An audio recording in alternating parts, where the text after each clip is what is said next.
Hello everybody, thank you for coming to Devil's Helper, the films of Phil Chambliss, and Fantastic Fest in general. We're pleased to announce Mr. Chambliss himself is going to give you a quick hello and we're going to get the show going. So here you go. Well, this is the first time my film's been shown in Texas, to my knowledge, and Cornett's with me down here, and what else do we need to say about them? You've seen them. I've seen them, but you made them, so. Yeah. Well, they're not Walt Disney type films or nothing like that, you know, so they don't have any famous actors in them. And we are gonna have a question and answer session if anybody's still here when they're over, right? Yes. Okay. So, all right, well, I guess we'll go ahead and get them underway. Do stick around for the Q&A, and I believe Doug Cornett's going to come up here and be part of that talk. Is that right? You want me to? I think, yes, we do. So, thank you very much for coming, and we're going to get started. And enjoy Phil Chambliss.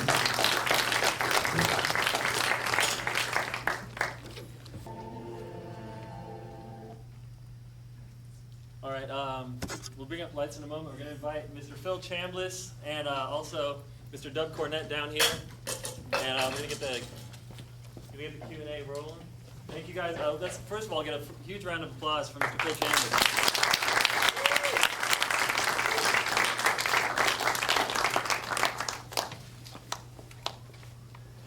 We had a lot of shorts to choose from, but we tried to kind of give you the greatest variety, and also all right, here you go, Phil. And kind of cover the most ground as far as earliest to latest materials. So, but Phil sent us quite a few to choose from. So, if you guys, Doug, did you want to start off with the talk, or should we go into questions? How would you guys like to do it? You know what you meant to say. All right. Well. Maybe I should let you do an introduction first of all, since we haven't met you yet. Formal. I first found Phil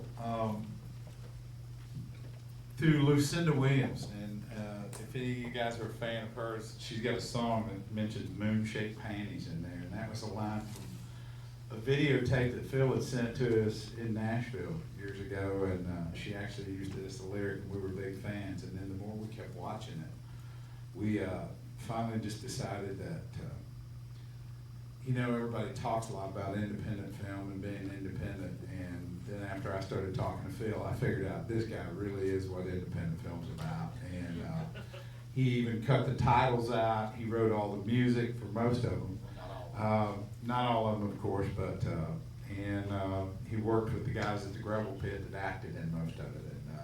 So we got in contact, and I just thought it was something, big. It's a folk art, it's a folk, as far as I'm concerned, Phil Chambliss is the first folk art filmmaker that we've ever found. So I think he's got something to say, and I think it's really cool. So I'll let him talk after that. If there's any questions, I can't hardly see up there for this light. I get over here in the corner. I can take a look. Does anybody have anything they want to ask directly? Over there on the bottom left, we've got a guy there. Go ahead. So, being completely unfamiliar with your work until now, I mean, how long have you been doing this, Phil? Yeah, repeat that if you will. I can't hear out of the left ear. That's fine. He said, how long have you been a filmmaker? Well, I started in early 1975, and Dub had asked me this, and I was married then, I'm not now. My wife had saved up some money to buy an icebox, and I knew she had it hid. I finally found it, and I went and bought me a camera with it. for $90, it was a Super 8 silent camera, and that's the same one that I shot this Hatchet Man film on. And then, come back and put the sound to it later. We shot it just like a sound film, but it was actually shot on silent film. Let me see if this one. I got about So, what number of films are you up to now? Are you numbering them? I'm working on one. It's 31, and there was one or two over the years that I didn't finish. One, this film that Dub mentioned, Pink Christmas, that we done back in, I think, 93 or 92, 1993, I think.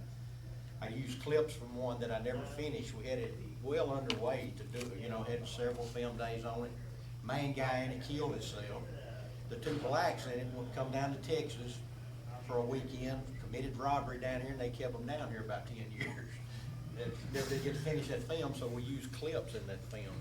You know, where somebody was, an old barber being blackmailed was, is the same guy that was playing the devil's helper here. He was a stingy barber and being blackmailed, and he would watch these clips of that film that I never finished on TV, you know? And, by the way, if anybody remembers this guy that played the devil's helper here with a pitchfork, he died about 3 years ago. Was he an actor that you worked with in a lot of your movies? Or? Well, if he's an actor, then we're all an actor, but he was in 3 films. And I tried to pay him, he never would take any money, you know, some people in my films gets paid, and some, he never would take any money, you know. Are you gonna be making your films available for people to buy eventually, like?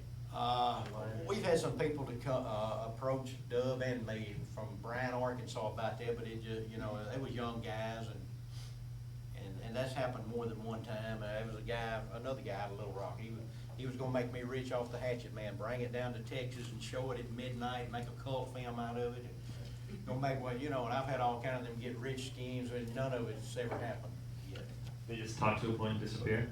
Do what? They just talk to you to a point and then they're gone, these guys? Yeah. Well, all the guys that got the same story, they want me to turn all my stuff over to them, Oh, right. and, I'm not gonna do that, you know. Tell a little bit about how you shoot and edit, Phil.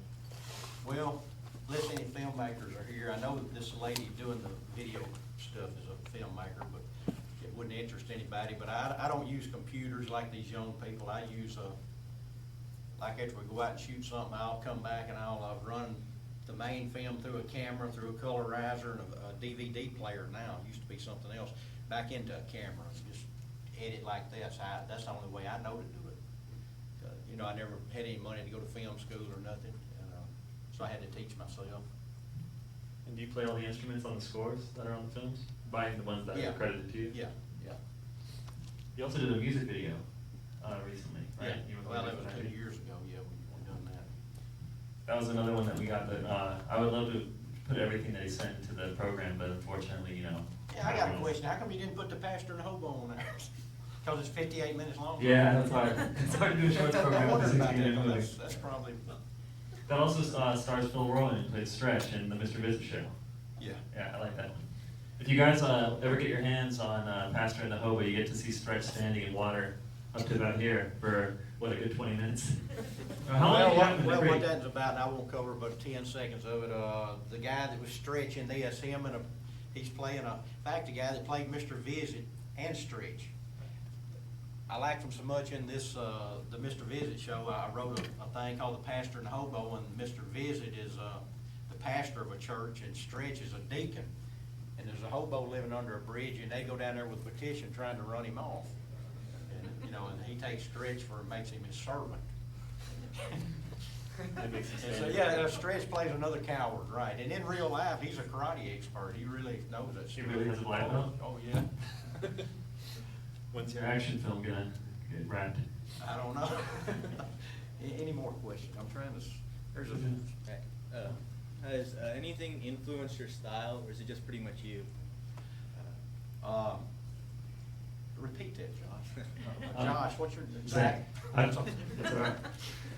He said, is there anything or any other filmmakers that influence your style, or do you feel like it just comes from? Well, you know, I'm not somebody that can watch a film and enjoy it just because so-and-so directed it. I've heard these people talking about, oh, this is John Ford film. You know, I don't watch a film because somebody directed it, but I do like 3 of those Sergio Leone films, you know, that Lee Van Cleef and Henry Fonda did. And I was such a fan of Lee's, I tracked him down. You know, he's been dead several years now, but I tracked him down, called Lee Van Cleef at home, and man, he got all over my ass about calling him at home. Yeah. Was it worth it? Huh? Was it worth making him mad? Well, you know, the thing about it was, I'm a songwriter, and I had written several songs, and old cowboy songs. It wasn't worth a darn back a year in the early '70s, and I sent them to him on a cassette tape, and he called me at home, you know, and he was nice as he could be, and sent me. I didn't know he was a singer. Sent me a record he had recorded and some autographed pictures of himself. So once I got him on the phone, I was trying to tell him who I was. I'm the one that you called me at home one time, and I said, and he said, well, you've interrupted a meeting. like that, you know. And I said, well, I just want to talk to you not about your films, but stuff like Wagon Train and The Rifleman you were on. Could I call you back some other time when you were not busy? And he said, I wouldn't advise it. Next time I might not be so polite. So that's pretty well. But I'm still a big fan of his, though. I saw there's another question in the center there. Yeah. The performers that you work with, do they come from a local theater? No. They're just people that I know, you know, some of them worked out where I used to work, some of them are just, like this guy that was in The Hatchet Man that killed his wife with a hatchet. The film I'm working on now, he's playing a blind man in it, and he's like 25 years older than he was in The Hatchet Man, you know, you wouldn't hardly recognize him now. And they showed, I believe 5 of my films up in Little Rock back on April Fool's Day, and I called 6 people out of my films. When I found out which films, you know, they were gonna show, I called 6 people, and out of the 6, 4 of them showed up, and he was one of them, you know. And he hadn't seen The Hatchet Man in like 20 years. Now he wanted to be in more after that?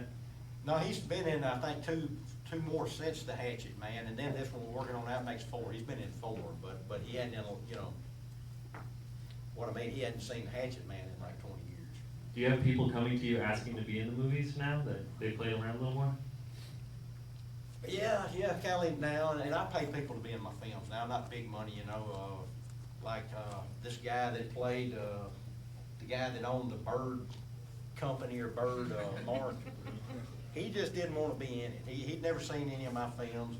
I kept saying, come on, Rav, I know you need the money. I kept offering him $100, called him up, offered him $200, said, no. And he worked at a service station at the time. He's got a good paying job now, but he'd been out of work. I knew he needed money, and he'd be perfect for that part. So I thought, well, darn it. So I called him up, like I say, and offered him $200. He said, Phil, I could use the money, but I'm afraid I'd disappoint you. And he said, besides, my cousin's building a barn this weekend, and I promised. I said, well, when's he gonna build a barn? He said, Saturday. And we was gonna film it for Saturday. So I got these other 3 together that was in it. Said, can y'all do it Friday? Yeah, we can do it Friday. So I called him up and offered him $300, and he said, well, I'd like to try it. So that's it. He got $300. And that's the only one he's done for you? Yeah. Oh, well. There's another question again on the left there. So, in the, where you live in Arkansas, is the community, like, do they think you're just like this oddball who lives in town, or do they love your films? Are you well known in that area at all? Or? Well, I'm not that well liked around there, and I don't particularly care, because I'm the type, and I'm not no Jesus freak or nothing like that. I don't use the GD word anymore, and I even used to do that, but I still cuss and stuff.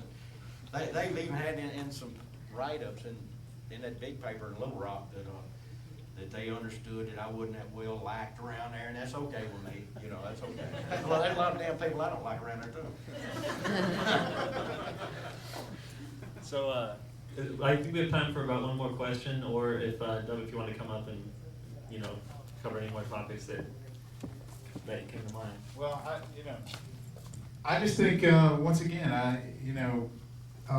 it is, I mean, it's the true spirit of film that you would, I mean, Phil was working, when I first talked to him, you were working at night at a state gravel pit, right? Well, the highway department. The highway Arkansas department. Highway Department. And most of the guys that were in the films, and once I started talking to him, I saw this film and I was totally blown away by it. And I said, where did you, he said, I edited in camera.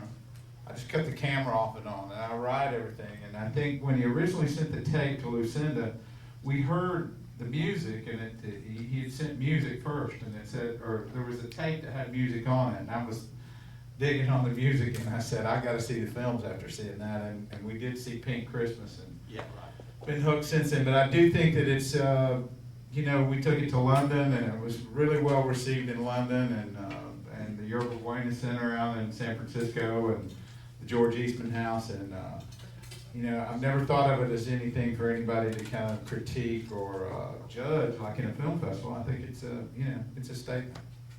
They're going to be shown twice in San Francisco, Dub, and I don't know where. Is that the same place? At the Yerba Buena That's in Center for the November. Arts in Is San that in Francisco. November? Right. Yeah. In November. So it's been pretty well received. It's kind of The growing. camera lady's got a question, I think.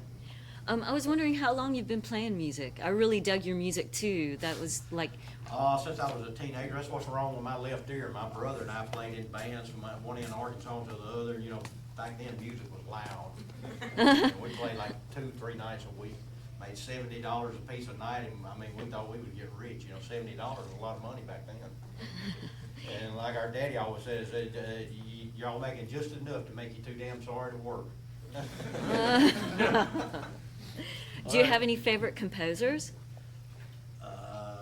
You know, I can't think of any offhand. Well, you use Sergio Leone a lot, the music from his, so you use Oh, the composer. Neil Morricone stuff. Yeah, I like that kind of stuff. And I also want to say this, I should have told Zach this, and I don't know, was you here and watched all 4 of these films? Yeah. But did you notice how loud some of them was? I should have told y'all from the outset, all 4 of those was done with different, you know, there was several years in between each one with different equipment, and they had different volumes, so they're showing again Monday night, I think, right? Yes. Well, you sure want to tell your sound man that, because I saw a couple get up and leave immediately. Because it was so loud, and if they hadn't been my films, I'd have got up and left, because it was hurting my ears, you know, I would've got up and left. We'll fix it. I blame technology. Well, I mean, all 4 of them got different volumes, because they shot with different equipment, all 4 of them. I blame our technology, not yours. So, by the way, everybody, do tell your friends about the screening that's coming up on Monday. Yeah. And Phil drove all the way down from Arkansas to be here for Fantastic Fest. So, again, if we can give him a big round of applause.